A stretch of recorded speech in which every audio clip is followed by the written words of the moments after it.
Hello, bitches. It's Michelle, not Mish. It's Michelle. Mish is the character in the story, but my name is Michelle, and I am the creator of Succubishes. Anyway, today I'm gonna be answering some of the top 5 questions that I get about Succubishes. I wanted to try to do something different and just have me here because I could always do a comic of me answering questions, but why not try to be a little bit more engaging and get out of my comfort zone, right? So, one of the top questions I get is, why do you choose devils and angels as the type of characters in your story? And the reason why I chose devils and angels, first of all, was because ever since I was young, I've always been fascinated with the idea of just devil girls or just like girls as demons, because for me, I've always been more on like, the dark side of shit, like not to be an edgy bitch or anything, but I've never really been the type of girl who's like, oh my god, I love like flowers and shit, even though there's dried roses behind me, but guess what? They're dead. Because I always liked the idea of a character that is always misunderstood. I like villains or characters that are seemingly villains, and a demon or a devil is one of them.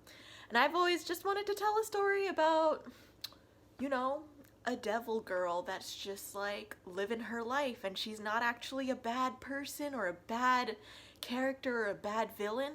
And I also wanted to introduce the idea of angels not exactly being the most perfect, purest, angelic things in the world either. I wanted to challenge people's minds, I guess. I wanted to challenge the idea of social norms. I wanted to challenge what is normal. When you see a devil, you think, oh, like, she's bad. When you think of an angel, you're like, oh, she's good. But why not have an angel that is a bully and like picks on other girls and is actually bad despite the fact that she looks like an angel? And why not have a demon that when you look at her, you're like, oh, she must be evil, she has horns, but actually no, she likes to fucking chill and listen to music and just have a good time with her friends and family. Like, why live under the expectations of what you were born as, if you know what I'm saying? It's kind of something I feel like we all deal with in today's society as well, so why not just do something fun with that? But yeah, so the second top question I get is, why is your boyfriend a human in your story? And I wanted to create another species of people, which are just people being themselves. They don't have horns, they don't have wings or halos, they're just themselves. They're just a person. And to me, that's kind of just who my boyfriend is to me. If you don't follow him, it's Max Connors on Instagram. Like, shout out. He is a voice actor and does voice acting for other animated shorts and stuff. But yeah, a lot of basically the whole angel, demon, and human thing. It's just something that I'm making based off of my own life and my own personal experiences. Whether if I choose somebody to be a devil or an angel or a human is not something that's just like, ooh, I think that you should be a devil or angel. It's just a story that's based off of my life, okay? But yeah. So the third question is, where do your ideas come from? And my ideas, again, they just come from my life, because I used to be the type of artist who's like, I need to make something totally fucking out of this world and epic and fantastical and just like sci-fi fantasy. You gotta have like laser beams. But then after a while, throughout my time at CalArts and just growing as an artist, I was just like, you know what? I want to just make a story that's based off of the things I learned in life. Like, I have moments in life where I'm just like, oh my god, like, I realize shit, or oh my god, like, this is a feeling that is such a feeling. And I wanted to make a comic that just portrays those moments where I have life epiphanies or realizations, or just like moments, like really small moments that I just find really nice and enjoy, so I continue to milk those memories by creating comics out of them. So the fourth question is, how to stay motivated. Okay, well, let me tell you how a bitch learn to stay motivated because I've been making all these comics while I work a full-time job, as well as doing freelance on the side, as well as taking kickboxing classes, which, you know, after that shit, you're just like, fuck, I just want to lay on my couch and not do shit after working my whole mind and body for the whole day. So what helps me stay motivated definitely with comics and these comics is that I chose to create a comic series off of something that could be really simple. So if you ever want to start your own comic series but you want to make sure it's sustainable, I think you should try to choose a topic that you can keep doing, like something as simple as your life. And for me, all I had to do is add devil horns and angel wings to people, and that was the most complex I feel like it got in terms of the world and stuff. I just wanted the story to be simple so that I know I can keep up with making this comic. And it's based off of my life. I don't have to make shit up. Just think about what happened in my life.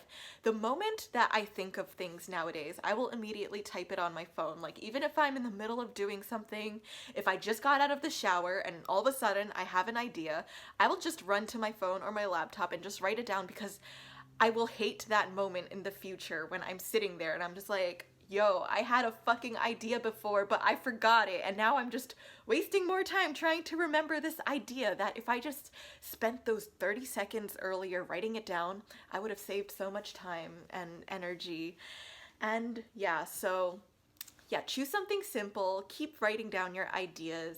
Having a lot of different bubbles in your life help contribute to it, because how am I supposed to make stories if I don't live my own life? How else am I supposed to tell you about the time my friend and I went to a store and bought dildos and stuck it up our number 1 hole, 2 holes, your urethra, your vagina, your asshole, so it's your number 2 hole. Yeah, so keep it simple, keep doing other things in your life, and write down ideas the moment that you get them. So tips for aspiring animators or artists that are interested in getting into the animation field. Well, first of all, just know what you really want to do, know what you want to pursue, because animation itself is still very broad and vague. You need to know, like, do I want to be a storyboard artist? Do I want to be a character designer? Do I want to be a show creator, a director, like a very specific position? Like, what is the position that you're going to Google on Indeed.com or whatever, like that type of shit, because you need to know what you want to be in order to specify your portfolio. Because if you want to be a storyboard artist, you're going to definitely have a very story-driven portfolio with storyboards, comics, and just things that show that you can board out a sequence of a scene clearly and all of that.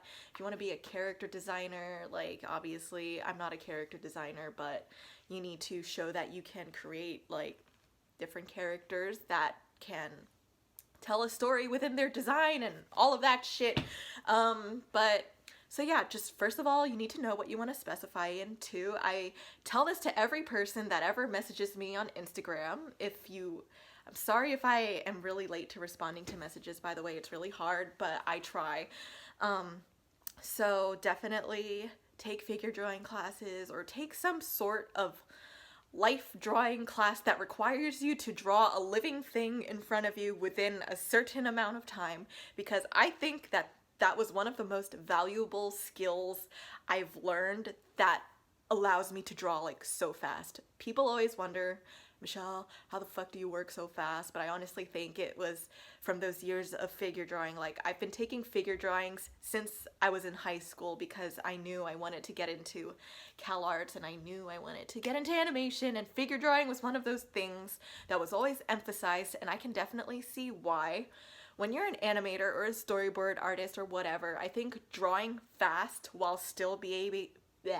really fast while still being able to understand clearly what you're drawing, and also when you're an animator or a 2D animator, bitch, you're gonna have to fucking draw faster than the speed of light, okay? Because you're gonna spend your whole like week just animating like a 3-second shot, who knows? But you know, if you can draw really fast, that is something that will definitely help you in the long run. But when I say drawing fast, it's like drawing fast but not losing like the quality, because it's kind of like working smart versus working hard. The third major tip, in my opinion, is if you want to get into animation, story, in my opinion, is always going to be key.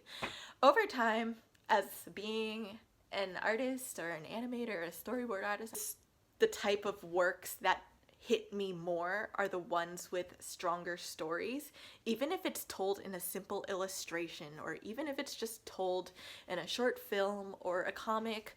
Like, how well a painting is rendered nowadays doesn't really affect me as much. Like, not saying like, oh my god, I like don't care about paintings, I don't care about rendered illustrations anymore.